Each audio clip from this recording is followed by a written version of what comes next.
So I would honestly really encourage everybody and anybody to go back and watch the videos. We are on episode 7 now, so there are only 6 other short videos that come up right before this one.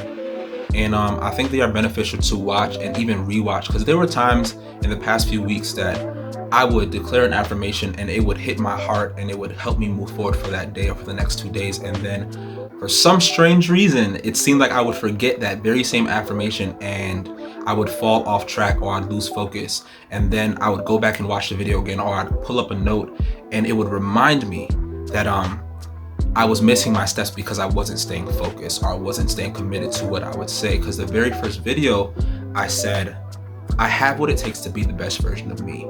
And along the way, like little voices would come and kind of deter me or distract me from that statement. And I would begin to doubt myself. So the videos are not long. I would really encourage you guys to go back and watch it and even take notes and stick them up along your house. I'm gonna do that for myself. So that you can stay focused and stay on track. You can make it, you can become it, you can be it. I actually am wearing this shirt saying making major moves. This is a shirt from Prophet Ricardo Brown. Is a young man that I became friends with a few years back, and he's a pretty dope guy. And this is a statement of confidence for me, right? I'm in moving forward. I'm going to be making major moves, and I don't plan to belittle any of the steps that I have on moving forward. And even so, without further ado, let's go.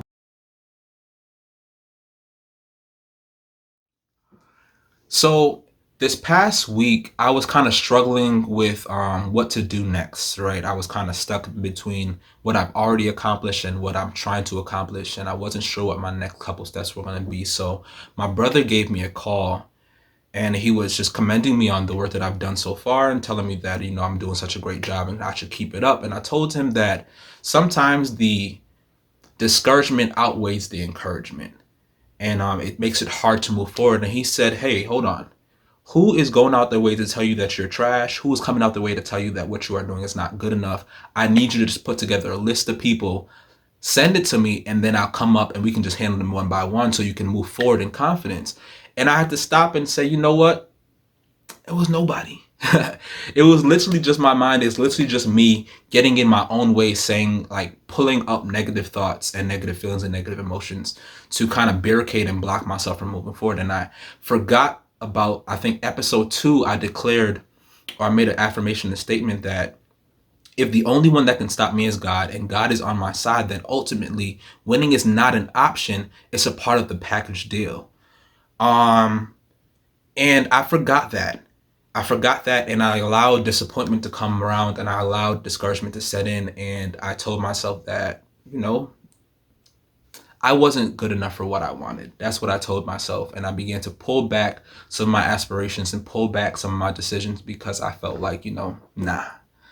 But once I realigned myself with what God had given me to encourage me to move forward, and I began to have conversations with individuals that God had placed in my life to encourage me and move forward, I began to find the steps and the thoughts and the wherewithal to refocus. And then immediately the concept for this video came into my mind, and we talked about preparing yourself for what's next and not going back. But now it's about positioning yourself, right? You can never get a job if you don't apply yourself. You will never get chosen for a team if you don't set yourself up in line to be a part of the number. You will never be able to step into what's next if you are not at the door. You have to position yourself for where you are heading and where you are going. And there's a story in the Bible that's not often used, is not often talked about, but I always found it to be interesting. It's a story about Zacchaeus. It's a short tax collector guy. And Jesus was coming through his town one day, and because he was so short, and whenever Jesus came into town, a lot of people were around him. They just wanted to see who he was, what he was about. He was short and he could not see Jesus, but he was determined in his heart and his mind that, I gotta get a look at this guy. I want to see what he's about. So what he did was he ran down the street and climbed a tree. It's called the sycamore tree. He climbed the sycamore tree so that he can get a good look at Jesus, because he knew that eventually Jesus would turn the corner and he would be at the right position to be able to get a glimpse or a view of Jesus.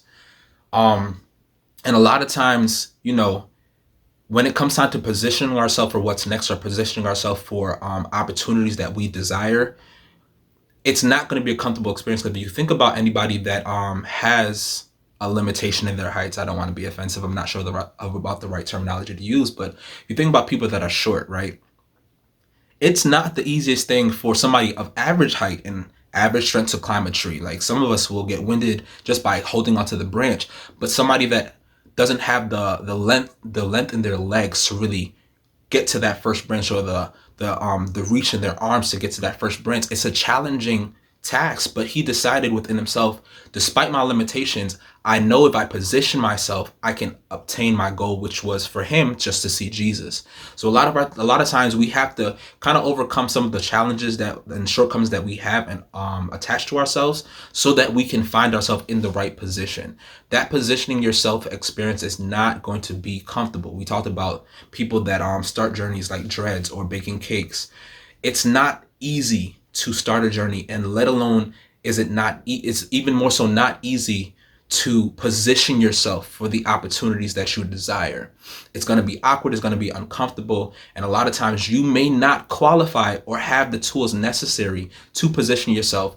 But if you start, you can finish. And that's a point that Zacchaeus kind of proved, like, if I really want it and I start this, I can get myself in the right position to see my goal.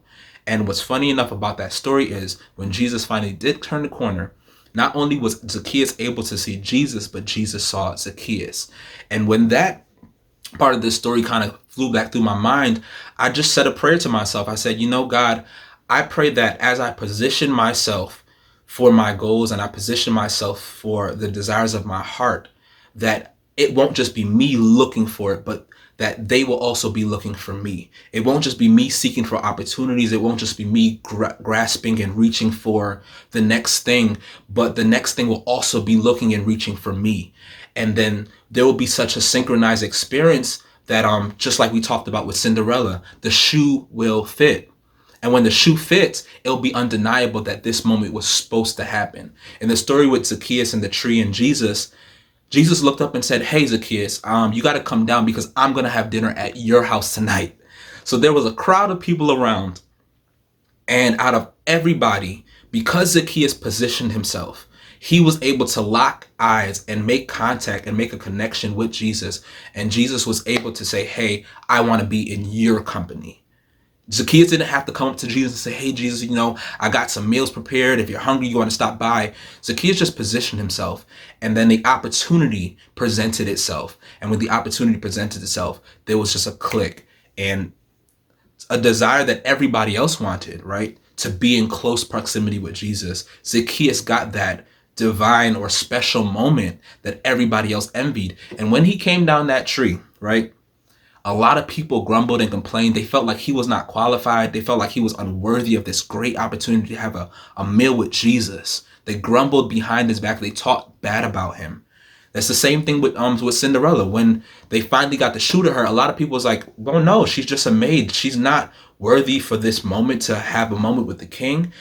They did the same thing to Zacchaeus, and they may very well do the same thing to me. They may very well do the same thing to you. But as you are pursuing this journey of becoming the best version of yourself, as you're pursuing this journey to become the God ordained individual that God has written out your destiny to be, as you're pursuing this journey, right, to step into what's next in your life, do not allow the naysayers or do not allow the grumblings of haters or people that will belittle and degrade you to get to you, right? When the shoe fits, wear it. When God allows an opportunity for you to step into a divine moment, take it, right? The thought process that came to my mind when I began to think about Zacchaeus and the people grumbling was, God will prepare a table before me in the presence of my enemies. I believe that's a scripture in Psalms. God will prepare a table before me in the presence of my enemies. People didn't think Zacchaeus was worthy of this opportunity, have this encounter with God, or to be favored by God in this way. And Jesus said, "I want to have a meal with you." And what's beautiful about that is not only will he prepare the meal and set the table, and people will have no choice but to stand back and just watch, but Jesus proved his love and proved his investment into Zacchaeus' life by saying, "I want to sit down with you." And if you think about the lunchroom and like there are bullies sometimes. People may want to steal your lunch money or steal your lunch because they think you're easy to pick on, or they think that you don't deserve what you got in front of you. If the big man is sitting down at the table with you, nobody's going to bother you. Nobody's going to bother you. And it reminds me, we go back to, I think it was like episode 2, and we talked about the Tower of Babel and how God had to fight against man to stop them from succeeding. And we said that if we partner with the only one that can stop us, being God, then we can't lose, right? If the only person that can become an issue for us is God, is the biggest adversary that we could ever have, is the creator of all life itself. If he's preparing the table, if he's creating the opportunities, if he's opening the doors, then you cannot lose. And the beautiful part about it is the scripture that always gives me comfort is he will never leave you nor forsake you. And I think it was a preaching of T.D. Jakes that kind of broke it down, the forsaking part, because I didn't really know what forsaking means, but it means he will never physically depart from you and he will never emotionally abandon you. So in this journey of taking steps into what's next, and in this journey of obtaining favor and new opportunities and becoming the best version of yourself, and embracing the new realities that God is bringing you into, know that, walk with confidence to know that God is the one that's preparing the meal. God is the one that's going to sit down and eat with you, and he will never depart from you at any point in this journey. You just got to stay focused on him, stay locked on him, and do not get easily distracted. There are going to be days that you lose your focus, but find out ways that you can stay focused.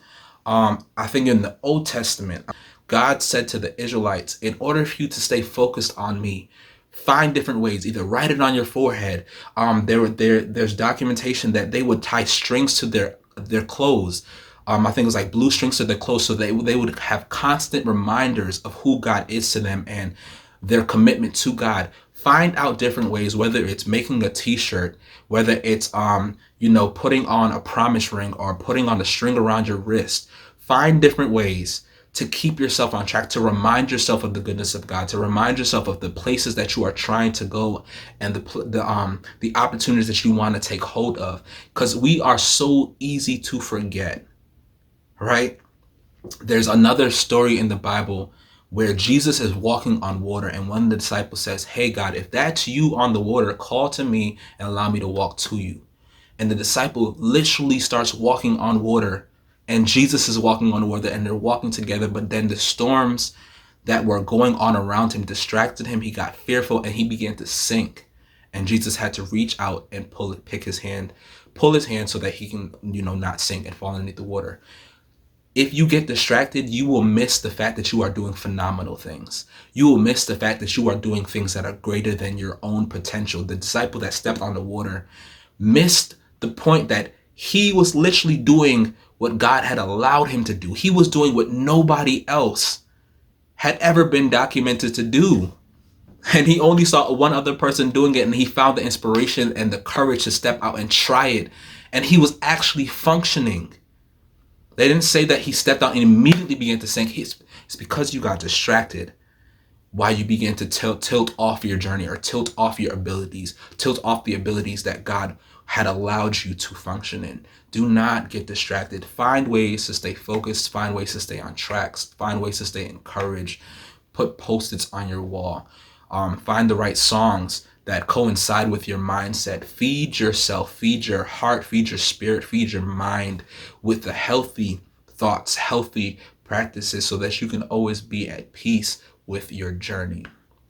Not to say that storms will not happen around you, not to say that the grumblings of people will not get back to you, but find ways to stay on track.